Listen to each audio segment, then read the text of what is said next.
നാരായണായ. മഹാഭാഗവതം അധ്യായം 15. അപ്പോൾ കാളിന്തി നദി ഒരുക്കിയ വഴിയിൽ കൂടി വസുദേവർ അതിവേഗം അക്കരെ കടന്ന് അമ്പാടിയിലെ നന്ദഗോപരുടെ മന്ദിരത്തിലെത്തി. അവിടെയാണെങ്കിലോ വിഷ്ണുമായിയുടെ വൈഭവത്താല് എല്ലാവരും ബോധമില്ലാത്തവരെ പോലെ അങ്ങ് അവിടെയും ഇവിടെയും ഒക്കെ ആയിട്ട് കിടന്നുറങ്ങുകയാണ്. അപ്പൊ അദ്ദേഹം നോക്കിയപ്പം സൂതികാഗ്രഹത്തിന്റെ വാതിലും തുറന്ന പാടെ കിടക്കുന്നു. യശോദയാണെങ്കിൽ താൻ പ്രസവിച്ച വിവരം നിദ്രയുടെ അഗാധതയിലൊന്നും അറിഞ്ഞിട്ട് പോലുമില്ല. എല്ലാം മായയുടെ ഒരു കളി എന്ന് പറയാനുള്ളൂ.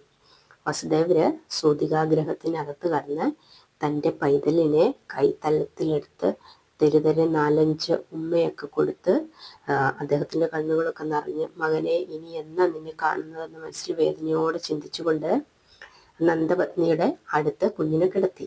അതിനുശേഷം അവരുടെ അരികിൽ ചേർന്ന് കിടന്നിരുന്ന പെൺകുഞ്ഞിനെയും എടുത്തുകൊണ്ട് വന്ന വഴിയെ തിരിച്ച് യമുന കടന്ന് ഇക്കരെ എത്തി. അപ്പോൾ യമുനയിലെ വെള്ളം പഴയതുപോലെ ആയി ആ പാത വെള്ളത്തിനടിയിലായി തീർന്നു.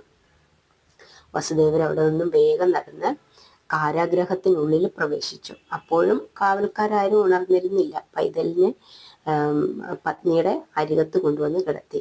ആ സമയം തന്നെ അവരുടെ കൈകാലുകളിൽ മുന്നേ പോലെ ഇരുമ്പ് ശൃംഖല താനെ വന്നു വീണു. കാരാഗ്രഹത്തിന്റെ കവാടവും താനെ അടഞ്ഞു. എല്ലാം പഴയപടിയായി തീർന്നു. തൻ്റെ ജനനം അറിയിക്കാൻ എന്നതുപോലെ ആ കുഞ്ഞ് ഉച്ചത്തില് കരഞ്ഞു. അപ്പോൾ കാവൽക്കാർ അത് കേട്ട് ഞെട്ടി എഴുന്നേറ്റു. ദേവകീദേവി പ്രസവിച്ചിരിക്കുന്നു എന്ന് ധരിച്ചുകൊണ്ട് ആ വിവരം മഹാരാജാവിന് പറയാനായിട്ട് അവർ അതിവേഗം അദ്ദേഹത്തിൻ്റെ അടുത്തേക്ക് ഓടി. അപ്പോൾ പുറത്തു നിന്നുകൊണ്ട് ഭടന്മാര് വിളിച്ചു പറഞ്ഞു, പൊന്നു തമ്പുരാനെ, ദേവകീദേവി തിരുവയറൊഴിഞ്ഞു, കുട്ടിയുടെ കരച്ചിൽ അടിയങ്ങൾ കേട്ടു എന്ന് പറഞ്ഞു.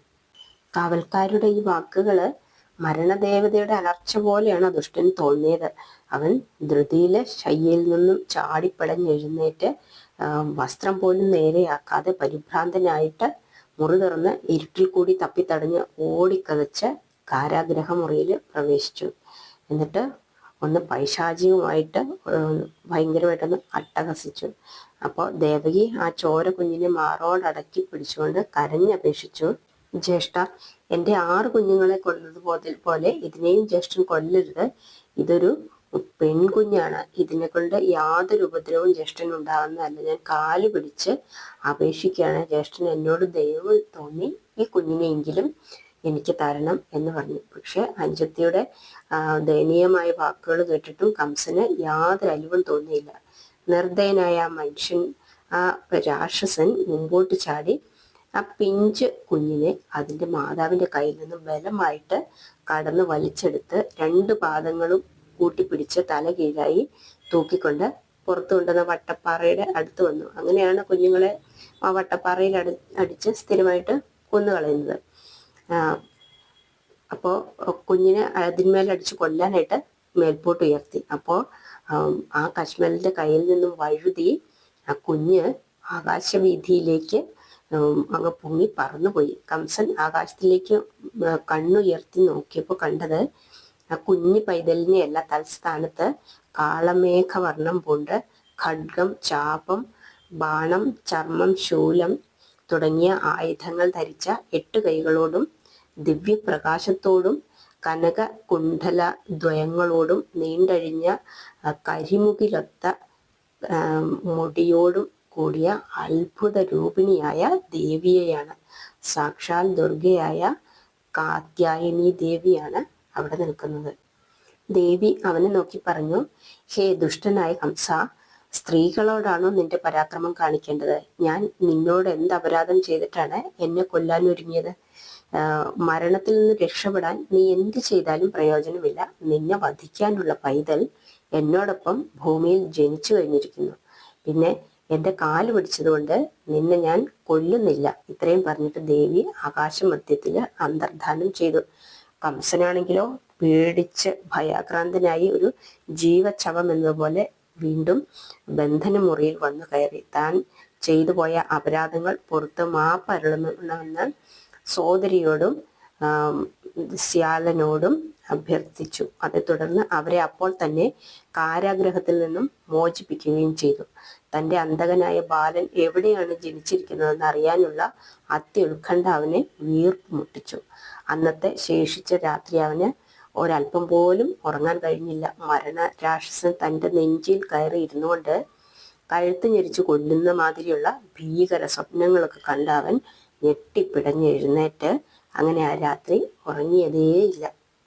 പിറ്റേന്ന് രാവിലെ ചിന്താമഗ്നനായിരിക്കുന്ന കംസന്റെ അടുത്ത് അവന്റെ ഉറ്റ സേവക മന്ത്രിമാരായ പ്രലംബാദികൾ എത്തി. അവര് രാജാവിന്റെ മുഖത്തെ മ്ലാനത കണ്ട് ചോദിച്ചു, എന്താണ് അവിടത്തേക്ക് ഇത്ര മനോവിചാരം? മുഖമല്ലാതെ വാടിയിരിക്കുന്നല്ലോ. അടിയങ്ങളോട് തുറന്നു കൽപ്പിച്ചാലും തിരുമനസിലെ സേവകരായി അടിയങ്ങൾ ജീവിക്കുന്ന കാലത്തോളം തിരുമനസിലേക്ക് യാതൊരു വേദനയും മനസ്സിലുണ്ടാവാൻ കാര്യമില്ല. എന്താണെന്ന് പറയാൻ പറഞ്ഞു. കംസൻ പറഞ്ഞു, ദേവകിയുടെ 8ാമത്തെ പ്രസവം ഇന്നലെ രാത്രിയിൽ നടന്നിരിക്കുന്നു. 8ാമത്തെ പുത്രൻ എന്നെ വധിക്കുമെന്നായിരുന്നല്ലോ അശരീരി. ആ ദേവവാക്യം തെറ്റിയിരിക്കുന്നു. ദേവകി പ്രസവിച്ചത് ഒരു പെൺകുഞ്ഞിനെയാണ്.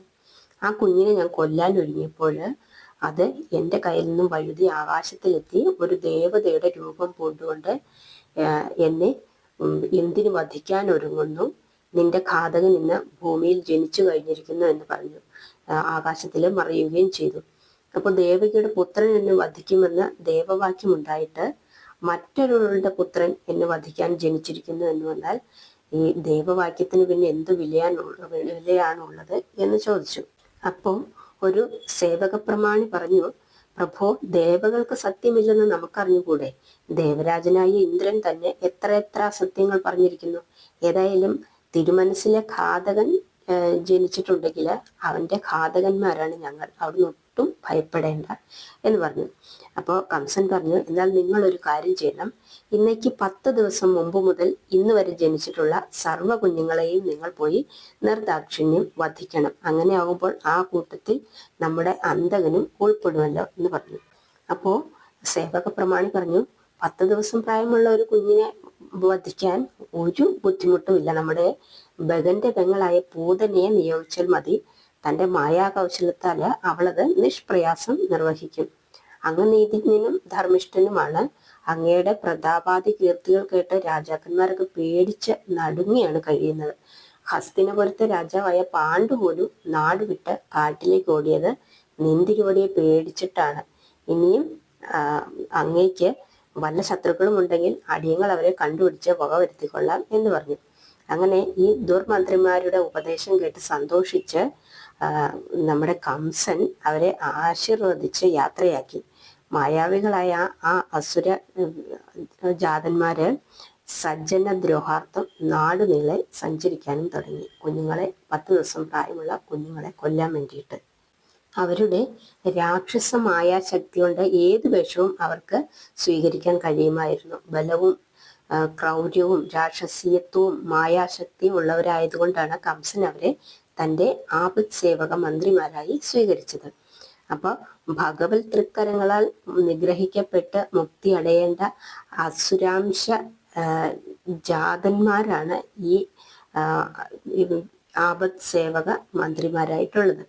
അപ്പൊ അതിനുവേണ്ടി വിധി നിശ്ചയിച്ചതനുസരിച്ച് അവര് ഹരിദ്വേഷിയായ കംസന്റെ സന്തത സഹചാരികളായി തീരാൻ ഇടയായി എന്നേ ഉള്ളൂ. പക്ഷേ ആ ബ്രഹ്മരഹസ്യം അവരെ സംബന്ധിച്ചിടത്തോളം അവർക്കൊന്നും അറിയത്തുമില്ലായിരുന്നു. അപ്പൊ നമുക്ക് അടുത്തത് അധ്യായം 16 ആണ്. അത് നമുക്ക് അടുത്ത വീഡിയോയിൽ പറയാം.